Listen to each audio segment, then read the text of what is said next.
আসসালামু আলাইকুম ওয়া রাহমাতুল্লাহ। আপনাদের সাথে কথা বলছি প্রফেসর ডক্টর মোহাম্মদ মহিউদ্দিন উজ্জ্বল। আমরা যে টপিক নিয়ে কথা বলবো সেটা হচ্ছে ১৭৫৭ সালে আমাদের যেই স্বাধীনতার বাঙালির যে স্বাধীনতা সিরাজ ব্রিটিশদের কাছে যে পরাজিত হয়েছিল, সেই সময় অল্প কিছু ব্রিটিশ সৈন্য বাংলাদেশ বিশাল সেনা বাহিনীকে পরাজিত করেছিল। এটা তো আমরা সবাই জানি যে ১৭৫৭ সালের দিকে বাংলাদেশ ছিল, অথবা এই এশিয়া মহাদেশ বা এই এশিয়া রিজনটাই ছিল পৃথিবীর মধ্যে সবচাইতে উন্নত একটা জনপদ ছিল।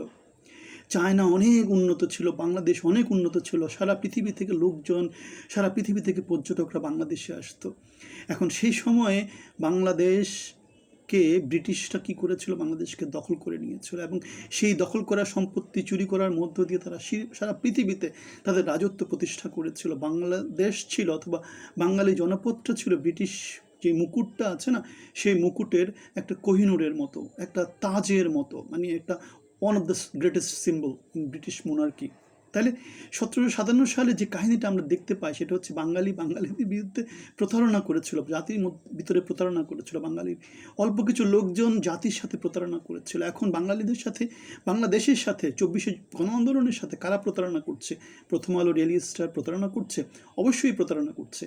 তারা বিএনপিকে তাদের ভুল ধরিয়ে দিচ্ছে না, তারা যোগ্য লোকদের মনোনয়ন দিচ্ছে না, চোর ডাকাতদের নতুন করে মনোনয়ন দিচ্ছে, এবং বাংলাদেশে চোর ডাকাতির নতুন একটা সংস্কৃতি চালু হবে।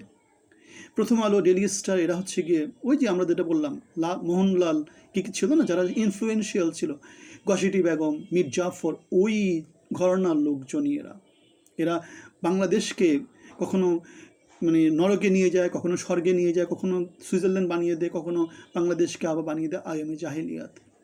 তাদের কাছে এখন বাংলাদেশ হচ্ছে আইএমএ জাহেলিয়া। তারা ১৭ বছর অনেক মজায় ছিল ফ্যাসিস্টের সময়।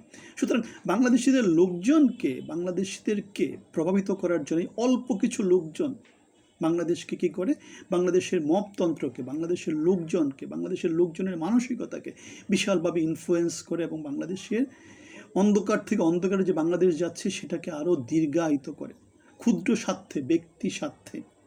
তারা এই কথাটা বলে না যে বাংলাদেশের যোগ্য লোকের শাসনটা প্রতিষ্ঠিত হয়নি। আমি গত ১৭ মাস ধরে এই কথাগুলোই বলে যাচ্ছি যে আমি বাংলাদেশের সরকারে, আমি ১৭ বছরের ফ্যাসিজমের বিরুদ্ধে নানা রকমের ত্যাগ স্বীকার করেছি, আন্দোলন করেছি, সংগ্রাম করেছি। চোর ডাকাত বদমাশ দিয়ে বর্তমানে ইউনূস সরকার পরিচালিত হচ্ছে। সামনে যেই সরকারটা আসছে সেটাও চোর ডাকাত বদমাশ কেন্দ্রিক একটা সরকার হিসেবে প্রতিষ্ঠিত হবে। ক্রিপ্টোক্রেসি কি চোরতন্ত্র, চোররা হয়ে বড় চোর নিচে থেকে আরেকটু ছোট চোর, আলিবাবা ৪০ চোরের মতো একটা রাজত্ব প্রতিষ্ঠা করছে। তাহলে ১৭৫৭ সালের সিরাজউদ্দৌলার যে পতন, এবং তাকে যে ইংরেজরা নিয়ে যাচ্ছিল, তারা বলতেছিল যে ৫-৬ জন সৈন্য তাকে নিয়ে যাচ্ছিল, আর লক্ষ লক্ষ বাঙালি জনগণ দুই দাঁড় থেকে তারা দেখতেছিল। এই লোকজনগুলো যদি একটু প্রতিবাদ করতো, একটা যদি ঢিল মারতো, তাহলে সেখানে পাহাড় হয়ে যেত, স্তূপ হয়ে যেত।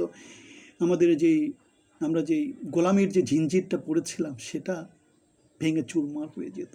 ২৪শের গণ আন্দোলন ব্যর্থ হয়েছে, সেটা নাহিদ বলছে, হাসনাত বলছে, সারজিৎ বলছে, আমরা তো বলতেছি অনেক দিন ধরে, সেটা আমরা দেখতে পাচ্ছি। কেননা সাংবিধানিক সংস্কার, কাঠামোগত সংস্কার, সৎ এবং যোগ্য লোকের শাসন, এগুলো ছাড়া বাংলাদেশের লোকের কর্মসংস্থান, বাংলাদেশে একটা গঠনগত সংস্কার ছাড়া ২৪ কোনোভাবেই সফল হবে না। এখন খাম্বা মাম্বা আগে ছিল, নতুন করে আবার খাম্বা মাম্বা, চোর পালাতক, শিলং, এগুলো আবার এসে কী হবে, নতুন করে আবার আগের জায়গায় বসে যাবে। বাংলাদেশে প্রতারিতের যে রাজ্য, সেটা আবার প্রতিষ্ঠিত হবে। ৭১, ৯০, ২৪ একের পর এক সব কিছু ব্যর্থ হচ্ছে। আপনাদের মতামত জানাবেন, ভালো থাকবেন।